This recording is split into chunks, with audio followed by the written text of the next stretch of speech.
안녕하세요. 화목을 위한 정오 묵상입니다. 오늘도 하나님께서 여러분들의 이제 하루가 시작하고 또 정오를 맞이하는, 그리고 이제 오후 시간과 또 저녁 시간, 남은 시간들을 맞이하는 여러분들에게 하나님의 은혜와 또 사랑에 함께 하시기를 간절히 소원합니다. 말씀 저희가 이제 세 번째 시간인데요. 처음에 이제 말씀에 대한 이야기를 나누고, 또 지난번에는 어둠, 우리 안에 있는 어둠에 대한 이야기를 나눴는데, 이제 오늘은 요한복음 통해서 또 세 번째 묵상을 여러분과 함께 나눠보고자 합니다. 사실 요한복음 이렇게 읽다 보면 여러분들도 느끼시겠지만, 이제 빛에 대한 이야기, 창세기처럼 빛에 대한 이야기로 시작을 하는데, 저도 이제 지난번에 어둠 이야기 할 때 그런 말씀을 드렸던 것 같아요. 빛이 비추면 비추일수록 또 동시에 우리의 그림자도 이렇게 선명하게 드리워진다는 그런 이야기 여러분과 나눴었는데, 어떻게 보면은 또 틀린 이야기가 아니잖아요.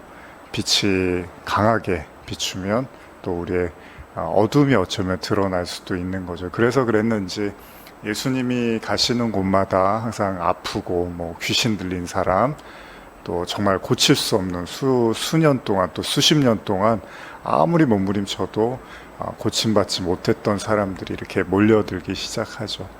그래서 예수님이 그런 말씀을 하셨던 것 같아요. 나는 의인을 부르러 온 것이 아니라 죄인을 부르러 왔고, 의원은 병자에게 쓸모가 있지 않느냐, 이런 말씀을 하셨잖아요.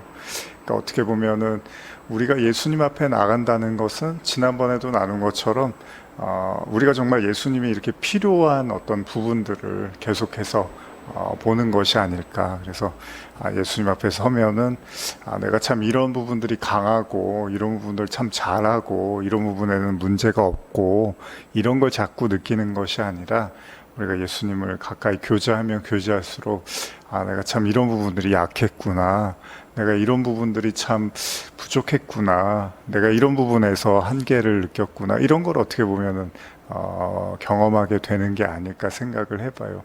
그런 의미에서라면 우리가 묵상을 한다는 것도 어떤 의미에서는 우리 힘내서 오늘 하루 잘 살아봅시다, 이런 것도 좋은 묵상이 될 수 있겠지만, 또 한편으로는 우리가 이 말씀을 나누고 듣고 이렇게 묵상하다 보면, 그래, 내가 이런 부분들을 참 주님한테 맡겨야겠구나, 이런 부분들을 참 주님께 의지해야겠구나, 내가 이런 걱정들을 계속 반복해서 하는 걸 보니까 이 부분을 내가 아직도 잘 맡기지 못하고 있는구나, 이런 것들을 어떻게 보면 이렇게 되짚어보고 깨달아가는 시간이 아닐까 생각을 해봐요.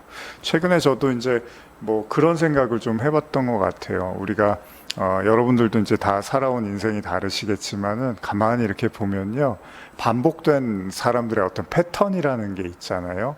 그러니까 쉽게 어떤 부분에서 이렇게 절망하는 사람들은 다른 일에는 잘 절망을 안 하는데, 어떤 비슷한 사건이 일어나거나 또 비슷한 사람이나 사건을 부딪히게 되면 똑같이 이렇게 절망하고 쉽게 넘어지는 경우들이 있죠.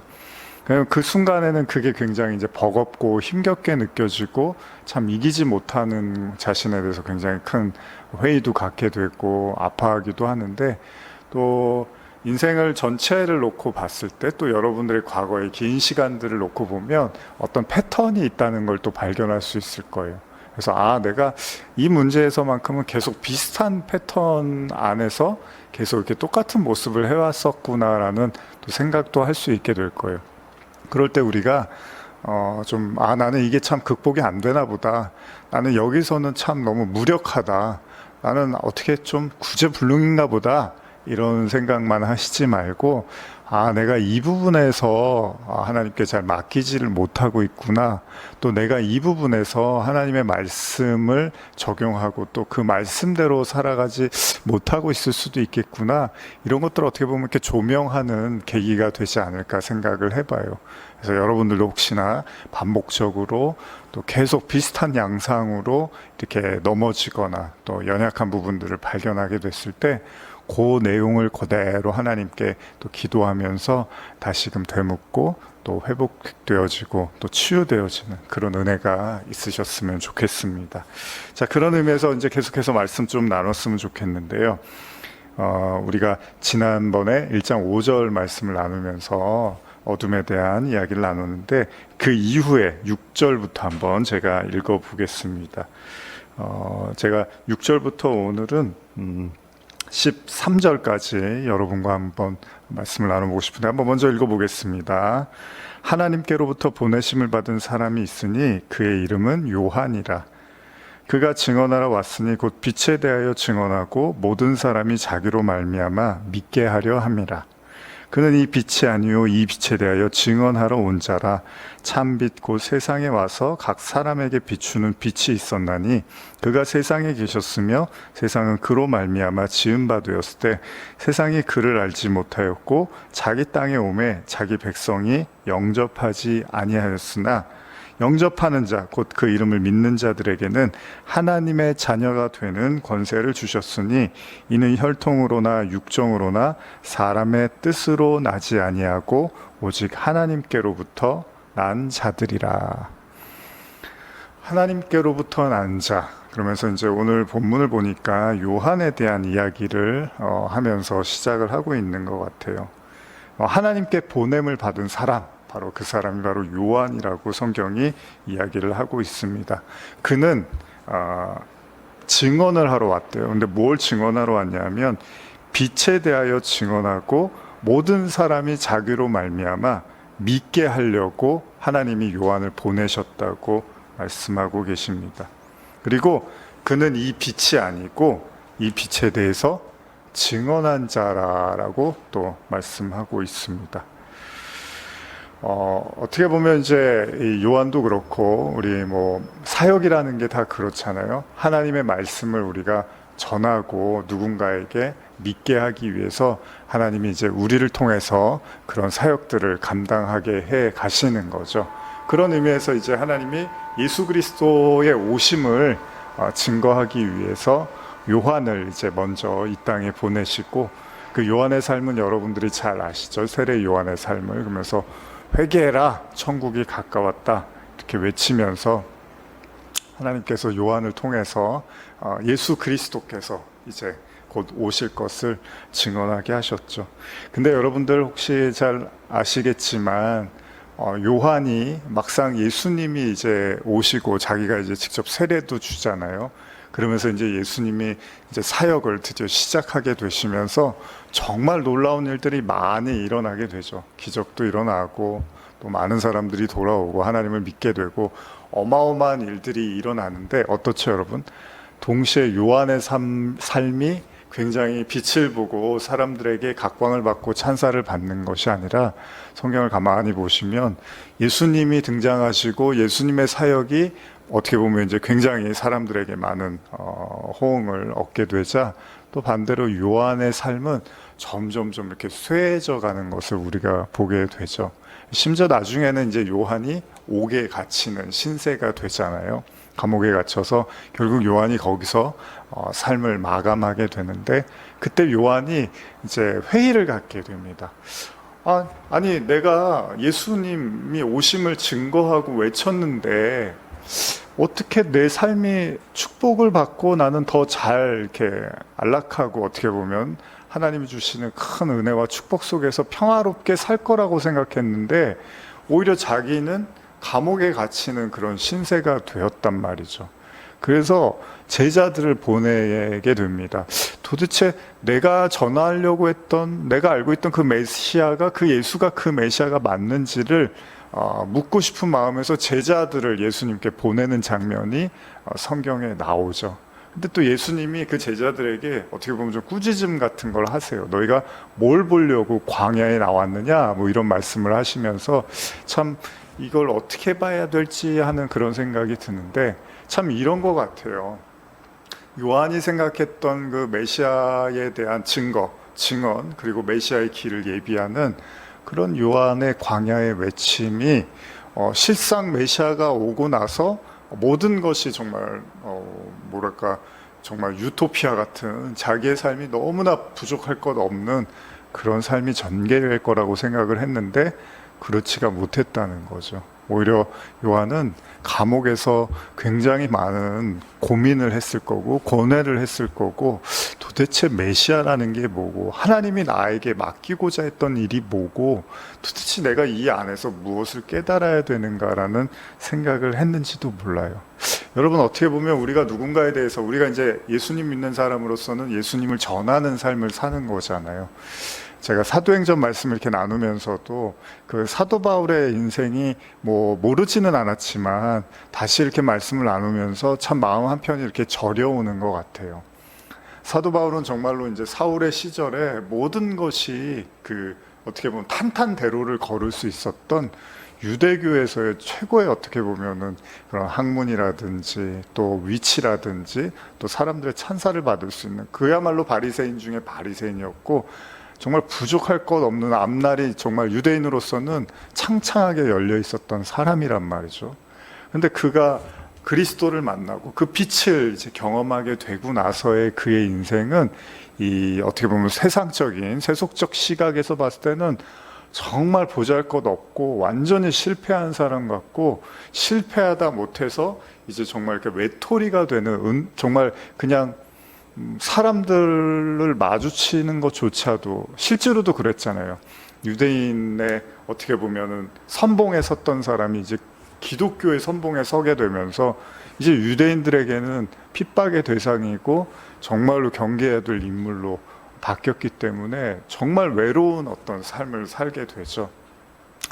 그러다가 이제 나중에 복음을 바나바와 함께 1차 전도 여행을 떠나면서 복음을 전하게 되는데 어떤 이런 일이 있어요. 그 다리를 쓰지 못하는 사람을 바울이 고쳐주면서 그 헬라 문화에 있었던 사람들이 이제 바나바와 바울을 향해서 신이라고까지 이야기를 하죠. 그래서 뭐 제우스, 헤르메스 이런 이름을 붙여가면서 막 제사를 지내려고 하는데, 여기서 참 씁쓸하고 좀 안타까운 거는 바울이 뭐 어떤 사람입니까? 절대 그걸 용납하지 않잖아요. 그래서 자기 옷을 찢어가면서 나도 그냥 사람이다, 여러분과 다르지 않는 나도 성정이 있는 그냥 사람이다라고 이야기를 하면서 거절을 해요. 근데 그 다음에 성경이 뭐라고 기록되냐 하면, 유대인들이 또 사람들을 이렇게 선동해서 결국 바울을 돌로 쳐서 죽은 줄 알 정도로 다 바울을 이렇게 돌로 쳤다라고 성경이 기록되고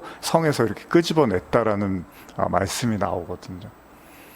그러니까 저나 여러분이나 지금 뭐 여러분들의 삶이 어떤지는 제가 잘 모르지만, 만약에 여러분들의 인생에서 그래도 복음을 전하기 위해서 나름 애를 쓰고 몸부림치는 삶을 살고 있다면, 우리가 생각했던 것처럼 내가 복음을 전하기 때문에 막 복을 받고 뭐 모든 문제가 다 해결이 되고 아무런 어떤 어려움이 없고 항상 보호를 받는 그런 삶이 아닐 수도 있다는 거죠. 그래서 복음을 증거한다라는 것은, 증인이 된다는 것, 그리고 그 빛에 대해서 나눈다는 것은 어떤 의미에서는 더 많은 인내와 또 괴로움과 또 하나님께 그럼에도 불구하고 끊임없이 기도하고 붙잡지 않으면 걸어갈 수 없는 참 어려운 길인 것 같아요. 그걸 우리가 뭐라 하냐면 십자가의 길이라고 하는 거잖아요. 그래서 예수님이 제자들을 부르시고, 여러분, 예수님이 제자들에게 무엇을 넘겨주십니까? 부를 넘겨주시거나 명예를 넘겨주시거나 인기를 넘겨주신 게 아니었죠.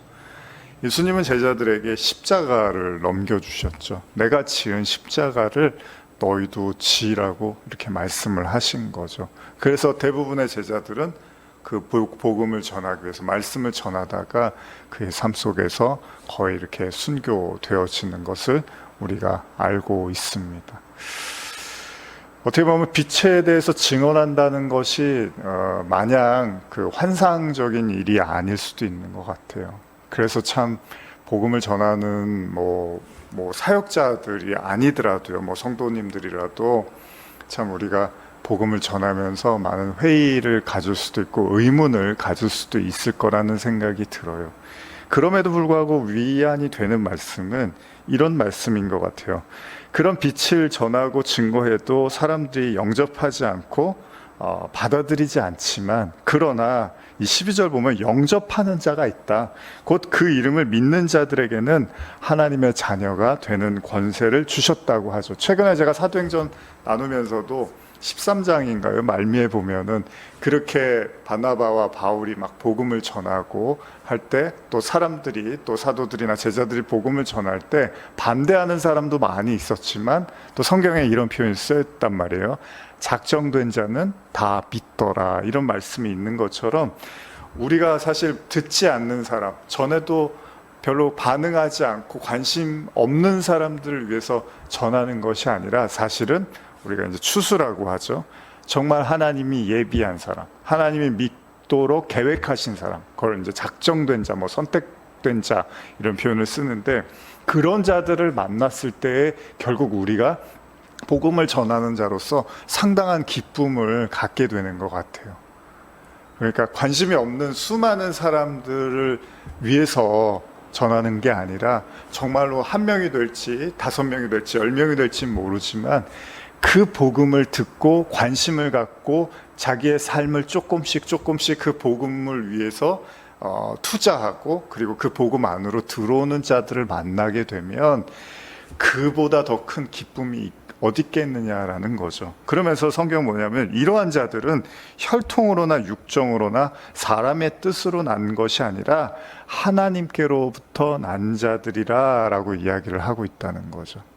그러니까 하나님이, 우리가 이제 그 하나님의 계획하심, 뭐 택정하심, 성경에 이제 이런 의미들이 있잖아요. 뭐 작정된 자, 부르신 자들, 뭐 이런 의미들이 있는데, 사실 우리는 누군지는 잘 몰라요.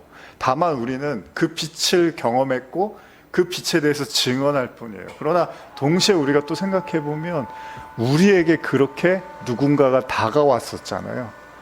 우리에게 누군가 그 빛에 대해서 이야기하기 시작하고 그 예수가 그리스도이심을 말했던 수많은 사람들이 있고 또 말씀들이 존재했기에 우리가 이제 여기까지 올 수 있었던 거잖아요. 동일한 선상에서 생각해 보면 이제 우리도 그런 역할을 하는 거잖아요. 우리의 신앙과 삶을 통해서 뭐 듣던 듣지 않던 간에 누군가에게 이렇게 말씀을 나누는 거죠. 뭐 저도 사실 이런 영상을 찍는 것이 그런 의미가 있는 거거든요. 어떤 분들에게는 물론 식상하고 별로 뭐 그렇게 나에게는 관심을 끌지 못하는 영상일 수도 있습니다. 근데 또 어떤 분들에게는 조금이나마 이것을 통해서 말씀을 생각하는 계기가 되고 뭔가 하나님에 대해서 풀리지 않았던 어떤 답답함이 있는데 이런 나눔들을 통해서 조금이나마 하나님께 기도하며 찾아가는 그런 어떤 기회가 될 수도 있다는 거죠. 그러니까 그런 의미에서라면 듣지 않고 관심 없는 자들을 위해서 우리가 복음을 전하는 건 아니잖아요. 듣는 자들, 그리고 그 말씀을 받아들여야 되는 하나님의 작정된 계획된 자들을 위해서 우리가 말씀을 나누는 것이라면 거기에서 우리의 기쁨이 있지 않을까 생각을 해봐요. 우리가 사실 이제 천국 시민이라는 말을 많이 하잖아요. 그러니까 하나님의 나라의 사람들, 그래서 이 땅에 이제 성도들을 천국 시민으로 많이 묘사를 하는데, 천국 시민이라는 건 하나님으로부터 난 자들만 가능한 거잖아요. 소위 우리가 이제 거듭났다는 표현도 이제 쓰는데, 그냥 아무나 천국 시민이 되는 게 아니라 정말 믿음으로 말미암아 그 새롭게 태어난 자들, 거듭난 자들, 바로 그들이 이제 하나님으로부터 난 자들이 되는 거고, 그들이 하나님의 나라의 시민들이 되는 거잖아요. 바로 우리는 어떻게 보면 이 땅에서 마치 요셉이 그 형들에 의해서 애굽에 팔려가지만 나중에 요셉이 총리가 돼서 다시 형들과 재회를 하게 되죠. 근데 그걸 이제 성경이 구원의 이제 그림으로 묘사를 하는 것처럼 어쩌면 우리도 이 땅에서 복음을 받아들이고 예수를 믿음을 통해서 이제 그 믿음이 나에게서 멈추는 것이 아니라 내가 이렇게 여러분과 제가 전하는 이 말씀들 통해서 이제 천국의 백성들을 만나가는 그런 시간, 그런 여정 속에 우리가 있지 않나 생각을 해봅니다. 혹시 여러분들의 지금 삶에서 여러분들이 이제 나름대로 개인의 신앙을 위해서 기도하고 말씀도 들으시겠지만 또 한편으로는 아마 여러분들이 알게 모르게 누군가에게 그 빛에 대해서 증언하는 삶을 살 거예요. 강하게 말하시는 분도 있고 아주 조심스럽게 조금씩 나누는 분들도 계시겠죠. 그런데 오늘 성경 보니까 아까 세례 요한 이야기도 그렇고 그렇게 우리가 나눔의 삶을 산다고 해서 모든 게 형통하고 잘 풀리고 한 번에 상대방이 받아들이는 그런 일이 일어나지 않을 수도 있다는 거예요. 오히려 더 어렵고 공궁에 처하고 곤란에 처하고 또 굉장히 위기도 핍박도 받을 수 있다고 성경은 이야기를 합니다. 그럼에도 불구하고 하나님은 이 일을 멈추지 않으신다는 거죠. 바로 예수님이 이 땅에 잃어버린 어린 양을 위해서 찾아오신 것처럼 그거는 우리가 이렇게 이해해도 좋을 것 같아요. 물론 우리가 복음을 전하면서 겪게 되는 어려움이 오면 참 낙심하고 하나님 원망할 수도 있어요. 하나님을 위해서 전하는 복음인데 왜 이렇게 힘듭니까? 좀 더 도와주시고 쉽게 되면 안 됩니까? 이렇게도 우리가 생각할 수 있지만 또 한편으로는 이제 아버지의 마음이 그런 거잖아요. 너희가 아무리 강팍하고 또 거부하고 도망치려고 하고 심지어 핍박한다 하더라도 너를 향한 나의 작정과 사랑, 그 선택은 변하지 않는다는 걸 이제 하나님이 우리에게 보여주신 것처럼 또 우리의 삶을 통해서도 가르쳐 주시는 건 아닐까 생각해 봐요. 그래서 저나 여러분이나 계속 오랜 시간 기도하고 전하는 삶을 살았다면 그것이 여러분과 제 생각대로 쉽게 이루어지지 않는다 하더라도 우리의 선배들도 또 성경에 수많은 하나님의 사람들도 걸어왔던 길이라는 걸 잊지 마시고 오늘 이 순간에 또 포기하지 마시고 기도하고 또 말씀을 전하는 이 삶을 계속 이어가셨으면 좋겠습니다. 그렇게 오랫동안 누군가를 위해서 기도하시고 또 오랫동안 누군가에게 말씀을 전하기 위해서 백방으로 애쓰신 성도님들을 축복하면서 오늘 남은 하루도 여러분들의 삶의 자리에서 그 복음이 흘러갈 수 있도록 하나님이 도우시기를 간절히 축복합니다. 기도하시겠습니다.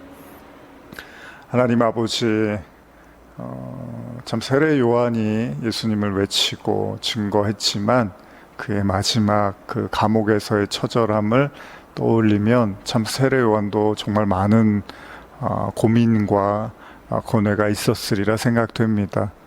그러나 그 속에서 분명 세례 요한은 하나님의 뜻을 발견했으리라 생각됩니다.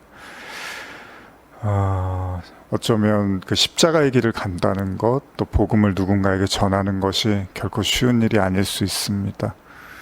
그럼에도 불구하고 받은 은혜와 사랑이 감사하고 기이하여 여전히 그 복음을 누군가에게 전하기를 원하는 또 많은 하나님의 백성들이 있습니다.